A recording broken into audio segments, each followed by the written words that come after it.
ગુરુ માતા સુદીક્ષાજી સાત સંગાતજી પ્રેમથી બોલજો ધન્ય નિરાકારજી। આજે આપણે ન્યાય દર્શનના રચિતા ગૌતમ ઋષિ છે। બુદ્ધની પૂર્વે એટલે કે 2500 વર્ષ પહેલાં આ દર્શન રચાયું હોવાનું માનવામાં આવે છે।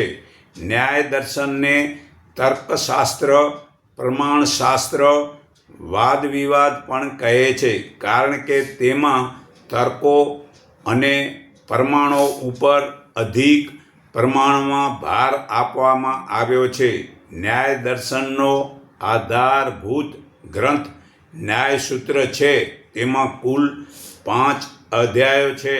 ગૌતમ ઋષિએ તેની રચના કરી હતી। ત્યાર પછી અનેક ભાષ્યકારોએ ન્યાયસૂત્ર ઉપર ટીકાઓ લખી ન્યાય દર્શનના સાહિત્યને સમૃદ્ધ કર્યું છે। આ ટીકાકારોમાં વાચસ્પતિ, મિક્સ, ઉદયનાચાર્ય અને જય ભટ્ટ નામે ઉલ્લેખનીય છે। તો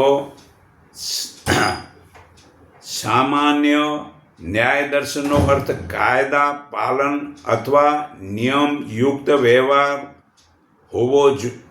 હોવો થાય છે, પરંતુ ન્યાય દર્શનમાં ન્યાય શબ્દનો અર્થ થોડોક વિશેષ પ્રકારનો છે। જુદી જુદી તર્કો, પ્રમાણો પ્રયોજી કોઈક અર્થ અથવા વિષય વસ્તુની ચકાસણી કરી તેના યથાર્થ સ્વરૂપના નિર્ધારણની પ્રક્રિયાનું નામ જ ન્યાય છે। તો ન્યાય સૂત્રના 16 પદાર્થો છે। સાંખ્ય દર્શનમાં 25 તત્વોની ચર્ચા કરવામાં આવી છે, જ્યારે ગૌતમ ન્યાય સૂત્રમાં મુખ્ય નીચેના 16 પદાર્થોની ચર્ચા કરવામાં આવી છે। 1. પ્રમાણ, બીજું પ્રમેય, ત્રીજું સંશય, ચોથું પ્રયોજન, પાંચમું દ્રષ્ટાંત, છઠ્ઠું સિદ્ધાંત, સાતમું અવયવ, આઠમું તર્ક, નવમું નિર્ણય, 10મો વાદ, 11મું જલ્પ, 12મું વિતડા, 13મું હિત્યાભાવ, 14મું છલ, 15મું જાતિ અને 16મું નિગ્રહ સ્થાન। તો મોક્ષ માટે આ 16 પદાર્થોનું યથાર્થ સ્વરૂપનું જ્ઞાન થવું આવશ્યક છે। અહીં પદાર્થ એટલે કોઈ નક્કર વસ્તુ એવો અર્થ નથી, પણ જેનોએ નામ આપી શકાય અને જેના વિશે જ્ઞાન મેળવી શકાય તે વસ્તુ એવો વ્યાપક અર્થ છે। આ 16 પદાર્થનું સમયનું જ્ઞાન થવાથી મિથ્યા જ્ઞાન દૂર થાય છે ને આત્માનું સમય રૂપે જ્ઞાન થાય છે અને છેવટે મોક્ષ પ્રાપ્ત થાય છે। તો ન્યાયિકોના મતે પદાર્થોના યથાર્થ જ્ઞાન માટે માન્ય પ્રમાણો નીચે દર્શાવ્યા મુજબ 4 છે। 1. પ્રત્યક્ષ પ્રમાણ, બીજું અનુમાન પ્રમાણ, ત્રીજું ઉપમાન પ્રમાણ ને ચોથું શબ્દ પ્રમાણ। તો આત્મા કર્મ સિદ્ધાંતને પ્રતીકપણે સમજવા માટે આત્મા વિશેનું યથાર્થ જ્ઞાન હોવું બહુ જરૂરી છે, કારણ કે આત્મા કર્મ સિદ્ધાંતનો આધાર સ્તંભ છે। તો ન્યાય દર્શન આત્મવાદી છે। તે આત્માના 2 ભેદ પાડેલા છે, એક જીવાત્મા અને બીજો પરમાત્મા। તો જીવાત્મા જીવોના શરીરમાં હોય છે, તે વ્યક્તિગત છે ને પરમાત્માને ઈશ્વર, મહેશ્વર કે શિવ તરીકે ઓળખવામાં આવે છે। આત્મા દ્રષ્ટિગોચર નથી, તેથી તેને પ્રત્યક્ષ પ્રમાણથી પુરવાર ન કરી શકાય, તેને અન્ય પ્રમાણોથી સિદ્ધ કરવો પડે છે। ન્યાયિક જીવાત્મા તથા પરમાત્મા તથા તેમના અન્ય ગુણોની સિદ્ધિ શબ્દ અને અનુમાન પ્રમાણોથી કરે છે. આત્મસિદ્ધિ ન્યાય દર્શન આત્માના અસ્તિત્વને પુરવાર કરવા નીચે મુજબ દલીલો કરે છે. કુવાડીથી લાકડું કપાય છે, પણ તેનો કાપનારો કઠિયારો જ ન હોય તો તે ન કપાય. તે જ પ્રમાણે ઇન્દ્રિયો રૂપી રૂપ, રંગ, ગંધ, શ્રોત્ર અને સ્પર્શનું જે જ્ઞાન થાય છે તે ઇન્દ્રિયોને પ્રયોજન કોઈ ન હોય તો થતું નથી. ઇન્દ્રિયોને પ્રયોજન જે છે તે આત્મા છે. અહીં આત્મા જ જ્ઞાન કરતા છે.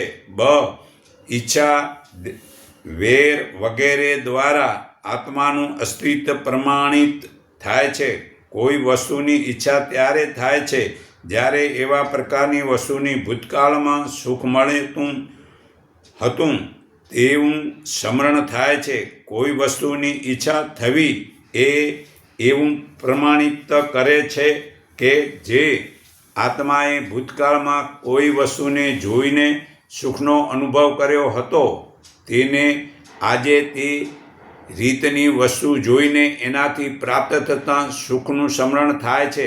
આ જ પ્રમાણે કોઈ વસ્તુને જોઈને તેના પ્રત્યક્ષ વેર ઉત્પાદન થાય તો પણ એવા પ્રકારની વસ્તુને ભૂતકાળમાં જે દુઃખ મળ્યું હતું તેનું સ્મરણ થાય છે. આમ ઈચ્છા, દેશ એટલે ઈર્ષા વગેરેથી એવું સિદ્ધ થાય છે કે કોઈક નિત્ય આત્માનું અસ્તિત્વ છે. જ્ઞાન ઘણું છે. કોઈ પણ ગુણને કોઈક આશ્રયસ્થાન હોય છે. એટલે કે જ્ઞાન માટે કોઈક આશ્રયરૂપ દ્રવ્ય હોવું જોઈએ. તે દ્રવ્ય આત્મા છે, જે નીચેની દલીલોથી પુરવાર કરી શકાય છે. પહેલું, જ્ઞાનનું આશ્રય સ્થાન કોઈ વિષય ન હોઈ શકે, કારણ કે વિષયનો નાશ પામે છે તો પણ વિષયનું સ્મરણ જ્ઞાન રહે છે.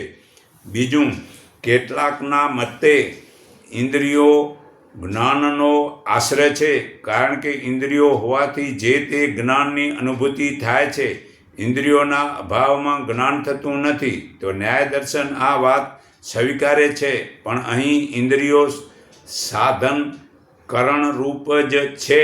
જ્ઞાનનો આશ્રય ઇન્દ્રિયો નહીં પણ આત્મા છે. તે માટે નીચેની દલીલો કરવામાં આવે છે.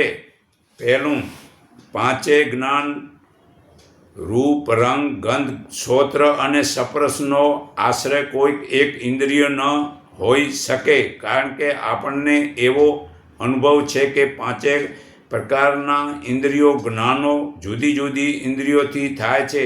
તેથી તેમનો ગાંતા ઇન્દ્રિયોથી પર હોવો જોઈએ. તે આત્મા છે. બીજું, જો ઇન્દ્રિયો જ્ઞાનનું આશ્રયસ્થાન હોય તો ભૂતકાળમાં જમણી આંખે જોયેલી વસ્તુ વર્તમાન કાળમાં ડાબી આંખે જોવામાં આવે અને તે જ પ્રકારનું જ્ઞાન થાય. તેનો અર્થ એમ થાય છે કે આ જ્ઞાન આત્માથી જ થાય છે. આમ આત્મા ઇન્દ્રિયોથી અલગ છે. ત્રીજું, કે શરીર જ્ઞાન ગુણનો આશ્રય નથી. તે સાબિત કરવા ન્યાય દર્શન નીચે પ્રમાણે દલીલો કરે છે. પહેલું, કે જો જ્ઞાન શરીરનો ગુણ હોય તો શરીર કદી જ્ઞાન ગુણ રહિત ન હોવું જોઈએ, પરંતુ મૂર્ત શરીર જ્ઞાન ગુણ વહીન દેખાય છે. બીજું, જો જ્ઞાન શરીરનો ગુણ હોય તો તે આખા શરીરમાં અનુભવવો જોઈએ, પરંતુ વાળ, નખ વગેરેમાં તે ગુણ હોતો નથી. ત્રીજું, જો શરીરને જ્ઞાન શ્રમ જ્ઞાનીએ માનીએ તો શરીર જ આત્મા બની જાય. જો એમ હોય તો આત્માને જ જ્ઞાનાશ્રમ તરીકે માનવો જ પડે છે. જગતમાં પ્રવૃત્તિ, વિષમતાઓ, અનેકતાઓ અને વિવિધતાઓને કર્મ સિદ્ધાંત અને પૂર્વજન્મ સિદ્ધાંતના આધારે સમજાવી શકાય છે. તે માટે શરીર વગેરેથી ભિન્ન એવા આત્માની આવશ્યકતા રહેલી છે. હવે આત્મા વિભૂત્વ, આપણે જે આત્માની વાત કરી રહ્યા છીએ તે આત્માનું કદ અથવા પરિણામ શું હશે? આત્મા પરિણામ વિશે 3 મત પ્રચલિત છે. એક, અણુ પરિણામ, સૂક્ષ્મ પરિણામ. બીજું, મધ્યમ પરિણામ, દેહ પરિણામ. ત્રીજું, વિભુ પરિણામ, સર્ગ પરિણામ. તો પહેલું, એક જ સમયે પ્રાણીઓમાં જુદી જુદી આત્મા બહુત્વ. તો એક જ સમયે પ્રાણીઓમાં જુદી જુદી જાતની બુદ્ધિઓ, જુદા જુદા દુઃખો અને જુદી જુદી જાતની ઈચ્છાઓ જોવા મળે છે. બુદ્ધિ, સુખ, દુઃખ, ઈચ્છાઓ વગેરે આત્માના વિશેષ ગુણો છે. આ વિશેષ ગુણો એક સમયે બધા જ પ્રાણીઓમાં એક સમાન જોવા મળતા નથી. આ સૂચવે છે કે આત્મા એક નથી પણ અનેક છે. બીજું કે એક પ્રાણીએ અનુભવેલું સુખ દુઃખનું સ્મરણ બીજા પ્રાણીઓને કદી થતું જ નથી. સૂચવે છે કે તેમનામાં આત્મા અલગ છે. તો આત્મા નિત્ય તત્વ છે. તે જે આપણે બાલાવસ્થામાં, વૃદ્ધાવસ્થામાં દેહમાં થતા પ્રતિભા, ભૂતકાળમાં જોયેલી વસ્તુને વર્તમાન કાળમાં જોતા જો આપણને તેને ઓળખી જઈએ તો તેને અભિગા કહે છે. રૂપ જ્ઞાનથી એવું સિદ્ધ થાય છે કે દેહથી જુદી જુદી અવસ્થાઓમાં આત્મા એક સરખો જ હોય છે, જુદો જુદો હોતો જ નથી. જન્મથી મરણ સુધી દેહમાં એક જ આત્મા અસ્તિત્વ ધરાવે છે. આત્માનું નિત્યવત સાબિત કરવા વર્તમાન દેહ પહેલાં અને મૃત્યુ પછી એક જ આત્મા અસ્તિત્વ ધરાવે છે તે પણ પુરવાર કરવું જોઈએ. એટલે કે પૂર્વજન્મ અને પુનર્જન્મ સાબિત કરવા જોઈએ. તો ન્યાય દર્શન પૂર્વજન્મ સિદ્ધ કરવાની નીચે મુજબ દલીલ રજૂ કરે છે. એક, નવજાતું શિશુ મુખ ઉપર હાસ્ય, ભય, શોક વગેરે ભાવો દેખાય છે. તે ઉપરથી એમ અનુમાન કરી શકાય છે કે તેને એવા અનુભવો પૂર્વ કરેલા હશે. પૂર્વ અનુભવના જે સંસ્કારો પડેલા હોય છે તેના ભાવો તદનુરૂપ સંયોગો પેદા થતાં જાગૃત થાય છે. જો પૂર્વજન્મ ન હોય તો નવજાત શિશુને આવી ક્રિયાઓ સમજાવી શકાતી નથી. બીજું કે નવજાત શિશુને સ્તનપાન કરવાની ઈચ્છા થાય છે. તે જ્યારે સ્તનપાન કરે છે તે વખતેની તેના દેહની લાક્ષણિક ચેષ્ટાઓ જોઈને એવું અનુમાન થાય છે કે તેને આવો કોઈ પૂર્વનો અનુભવ હોવો જોઈએ. બાળકને સ્તનપાન કરવાની ઈચ્છા થાય તે પહેલાં તેમાં આહાર ભૂખ જન્મે છે અને તેને એવો અનુભવ હોય છે કે આહાર ભૂખ સ્તનપાન કરવાથી શમી જશે. ત્રીજું કે વેર ઈર્ષાવાળો જ આત્મા જન્મે છે, તે સિવાયનો આત્મા જન્મતો નથી. બધા જ પ્રાણીઓમાં જ જન્મની સાથે જ કોઈકને કોઈક વિષયોમાં વેર ઈર્ષા હોય છે. પૂર્વ સંસ્કાર વિના આવો જન્મતા નથી. આ પૂર્વ સંસ્કાર પૂર્વજન્મનું સૂચન કરે છે. તો આત્મા ચૈતન્ય, ચાર વાચક એવું માને છે કે ચૈતન્ય શરીરમાં એવી રીતે ઉત્પાદન થાય છે જેવી રીતે મધની સામગ્રીમાંથી જ માદકતા પેદા થાય છે અને તેથી ચેતન શરીર ગુણ છે. ન્યાય દર્શન આ મતનું ખંડન કરે છે. જો ચેતન શરીરનો આવશ્યક ગુણ હોય તો મૃત્યુ પછી પણ શરીરમાં આ ગુણ રહેવો જોઈએ. તેમજ જીવનકાળ દરમિયાન ચેતનને કદી હાનિ ન પહોંચવી જોઈએ. પરંતુ આપણે જોઈએ છીએ કે મૃત્યુ પછી શરીર ચેતનવાહી બની જાય છે. તેમજ જીવન દરમિયાન મૂર્છા વગેરે દશાઓમાં પણ શરીરમાં ચેતનાના ગુણ રહેતા નથી. વળી ચેતનને શરીરનો ગુણ માનવામાં આવે તો તે જે ઘટકોથી શરીરનું નિર્માણ થતું હોય તે ઘટકોમાં આ ગુણ હોવો જોઈએ. શરીરમાં ઘટકો 5 મહાભૂતોથી બનેલા છે અને ઘટકોમાં ચેતન હોતું નથી. તેથી ચેતનને શરીરનો ગુણ માનવો તે ઉચિત નથી. ચેતન જ્ઞાનેન્દ્રિયોનો જ ગુણ ન હોઈ શકે, કારણ કે તે ભૌતિક તત્વોથી બનેલી હોય છે. તેથી જેવી રીતે આ શરીર ચેતન ગુણથી ગુણયુક્ત નથી બની શકતું, તે પ્રમાણે જ્ઞાનેન્દ્રિયો પણ તેવી બની શકતી નથી. ચેતન મનનો પણ ગુણ નથી. આમ ચેતન આત્માનો જ ગુણ સાબિત થાય છે. હવે કર્મ સિદ્ધાંત. આપણે આત્માના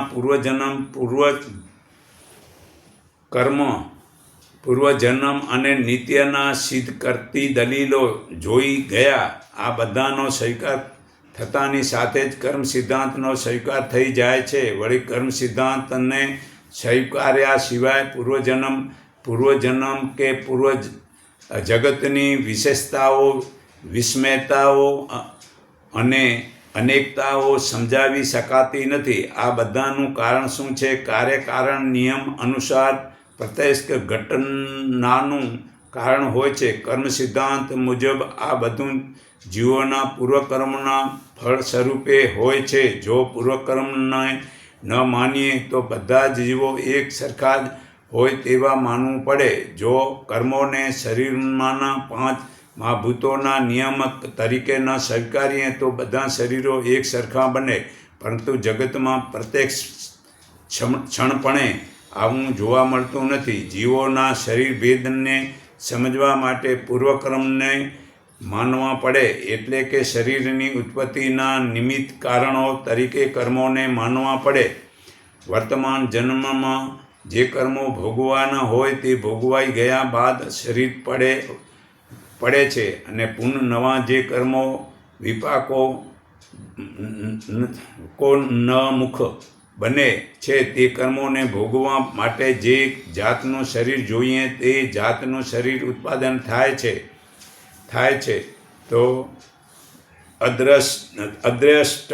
હવે પ્રશ્ન એ ઉપસ્થિત થાય છે કે જો કર્મ ક્ષણિક હોય અને તે કર્યા બાદ તેનો નાશ થઈ જાય તો તે પોતાનું ફળ જન્માંતરે કેવી રીતે આપી શકે? આનો ઉલ્લેખ અદ્રષ્ટની કલ્પનામાં છે એમ માનવામાં આવે છે. વેર ઈર્ષા યુક્ત ક્રિયાઓને કારણે અદ્રશ્ય પેદા થાય છે. આ અદ્રશ્ય દ્રશ્યમાન નથી, તે અનુભવાતી છે.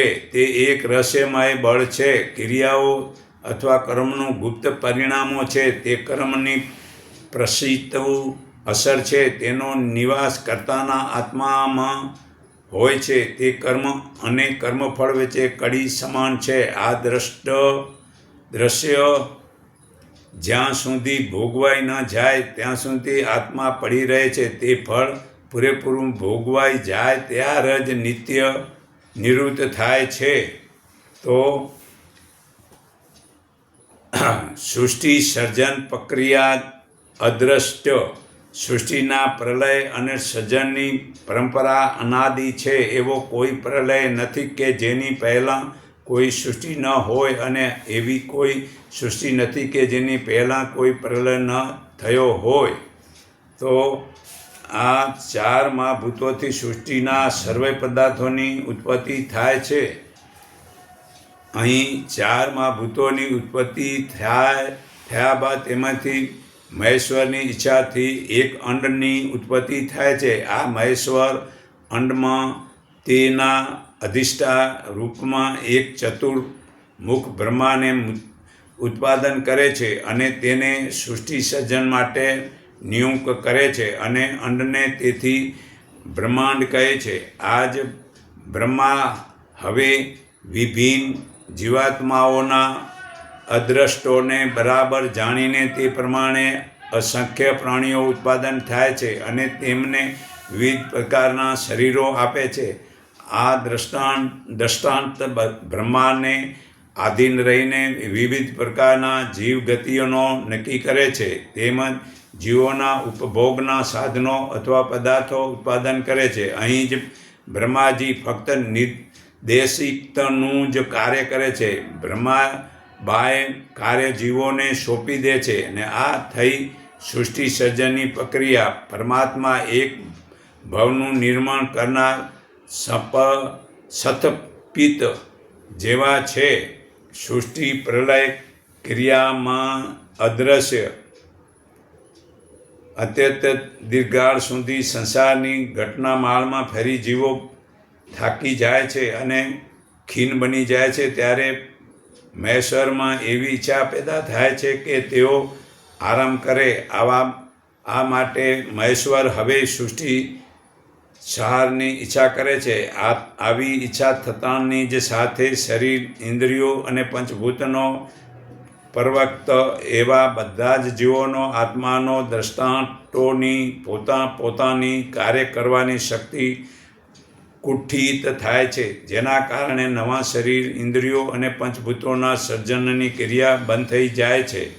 બીજી બાજુ અણુ સંયોજનોમાં એક પ્રકારની તીવ્ર ગતિ પેદા થાય છે, જેના કારણે સંયોજન તૂટીને પરમાણુઓમાં વિભાજિત થઈ જાય છે.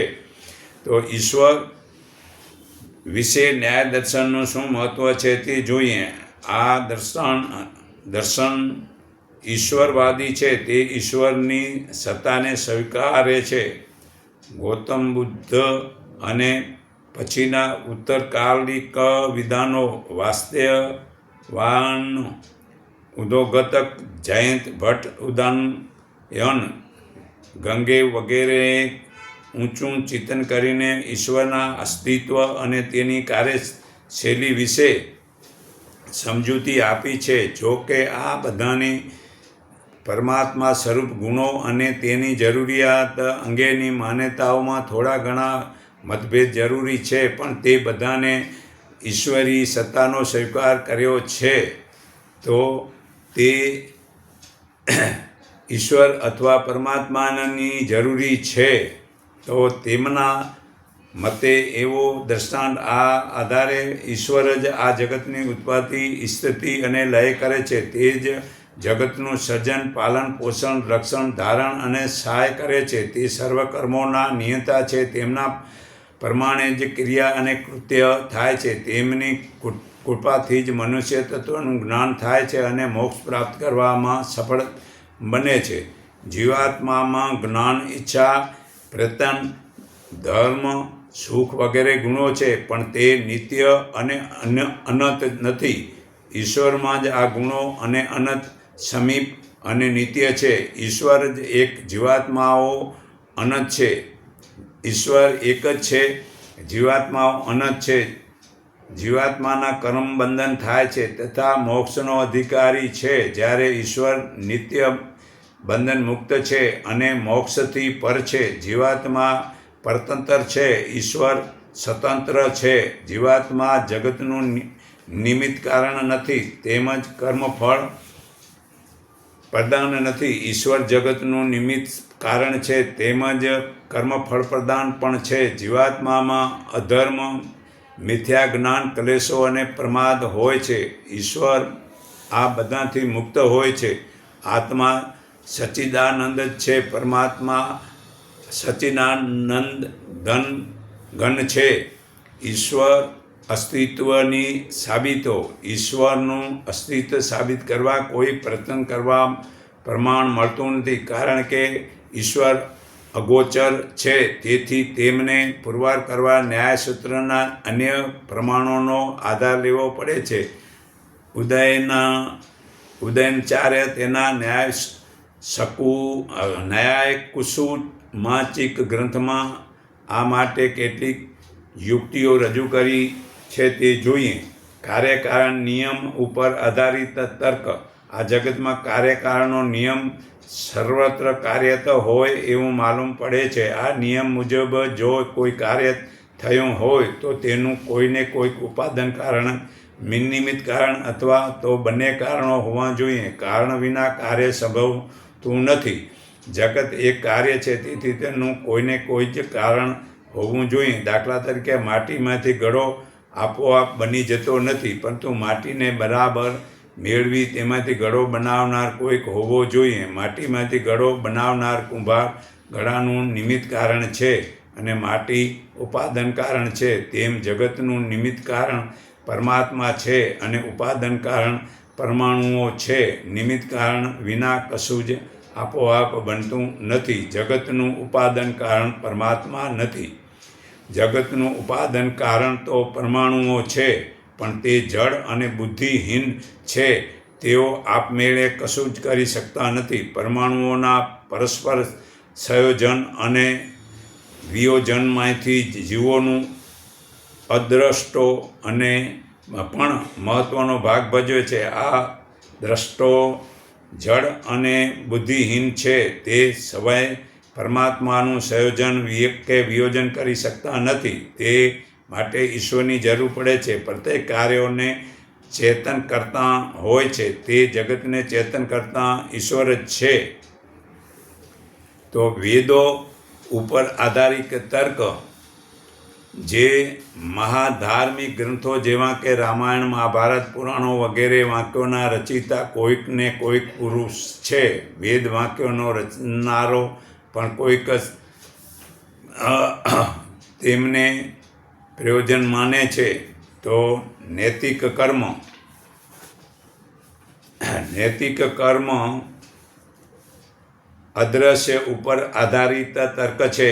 પરમાત્માને પ્રમાણિક કરવા માટે ન્યાય દર્શનનો આ ત્રીજો તર્ક છે. જગતમાં જીવોમાં વિવિધતા, વિષયતા, અનેકતા વગેરે જોવા મળે છે. તેમજ વિવિધ પ્રકારની ઘટનાઓ ઘટતી જોવા મળે છે. જો વિશ્વનું વિહંગાવલોકન કરવામાં આવે તો જોવા મળશે કે લોકોના ભાગ્યમાં અત્યાધિક વિષયતાઓ છે. કેટલાક લોકો દુઃખી છે તો કેટલાક સુખી છે. કેટલીક વ્યક્તિઓ એવી હોય છે કે જેઓ કોઈ પણ જાતનો પરિશ્રમ કર્યા વિના સુખો ભોગવે છે, જ્યારે કેટલાક લોકો ખૂબ પરિશ્રમ કરવા છતાં પોતાની આવશ્યકતાઓ પૂરી કરી શકતા નથી, પોતાની ઈચ્છાઓ પૂરા કરી શકતા નથી. કેટલાક લોકો બુદ્ધિમાન છે, તે કેટલાક મૂર્ખ છે. આવું ઘણું બધું સંસારમાં જોવા મળે છે. સ્વભાવ મનમાં એવો પ્રશ્ન ઉઠે છે કે આ બધાના કારણો શું છે? કાર્યકારણ નિયમ અનુસાર આ બધા પાછળ કોઈનો કોઈ કારણ છે, કારણ કે શૂન્યમાંથી કોઈ ઘટનાનો પ્રાદુર્ભાવ થતો નથી. આ બધાના કારણો કર્મો છે. આ બધાનો નિયામક કર્મ નિયમ યા કર્મ સિદ્ધાંત છે. તે નૈતિકતાનો સિદ્ધાંત છે. આ સિદ્ધાંત મુજબ સદકર્મોનું ફળ સુખ અને દુષ્કર્મોનું ફળ દુઃખ છે. આવા કર્મોના ફળો આ જન્મમાં મળે યા ન મળે તો તે ભવિષ્યમાં જન્મમાં નક્કી મળે છે. શુભાશુભ કર્મો અને સુખ દુઃખાત્મક ફળો વચ્ચેની કડી અદ્રશ્ય છે. આ અદ્રશ્ય એ પ્રમાણના ભૂતકાલીન અને વર્તમાનકાલિક શુભાશુભ કર્મોથી ઉત્પાદન થયેલા પુણ્ય પાપનો ભંડાર છે. આ દ્રષ્ટાંત પ્રમાણે જીવનને વર્તમાન કે ભવિષ્યમાનના જન્મોમાં સુખ દુઃખ, યોનિ, શરીર વગેરે મળે છે, પરંતુ આ અદ્રશ્ય ચૈતન્ય યા જડ જ છે. તે સવાય કર્મો અને તેમના ફળોની વ્યવસ્થા યા નિયંત્રણ કરવા અસમર્થ છે. તેના માટે કોઈક સર્ગ, પરમ બુદ્ધિમાન, સર્વશક્તિમાન, વેર ઈર્ષા રહિત સત્તાની જરૂરિયાત પડે છે. જીવો સવાય પણ આ કાર્ય કરી ન શકે, કારણ કે તેઓ અલ્પ શક્તિમાન અને વેર ઈર્ષાવાળા છે. તેથી અદ્રષ્ટતાના નિયામક તરીકે પરમાત્માને માનવા જ પડે છે. આમ પરમાત્મા ધ્યેય કર્મ સિદ્ધાંતના નિયામક કે નૈતિક નિયમોના સ્થાપક છે. સ્નાનથી સ્વર્ગ પ્રાપ્ત ન થાય. એક વખત 40 લાખ લોકો સ્વર્ગ મળે તે ઈચ્છાથી કુંભ પર્વમાં સ્નાન કરવા માટે ગયા, પરંતુ જ્યારે દેવદૂતોએ ગણતરી કરી તો માલુમ પડ્યું કે એક જ માણસ સ્વર્ગમાં ગયો હતો, જેણે કુંભ સ્નાન માટે ભેગા કરેલા પૈસા દુષ્કાળ પીડિતોને આપી દીધા હતા. તેથી તે કુંભ સ્નાન માટે જઈ શક્યો ન હતો. આ અંગે સ્પષ્ટતા કરતાં દેવોના ગુરુ બૃહસ્પતિએ કહ્યું, કર્મકાંડથી નહીં પરંતુ ઉદાર ભાવનાથી સદગતિ પ્રાપ્ત થાય છે, કર્મકાંડથી નહીં. તો હું સર્વના હૃદયમાં રહેલા પરમાત્માને હું મારા હૃદય ભાવથી નમન કરું છું. એકને માનો, એકને ઓળખો, એક સંગઠિત થાવ, એટલું કહી હું મારી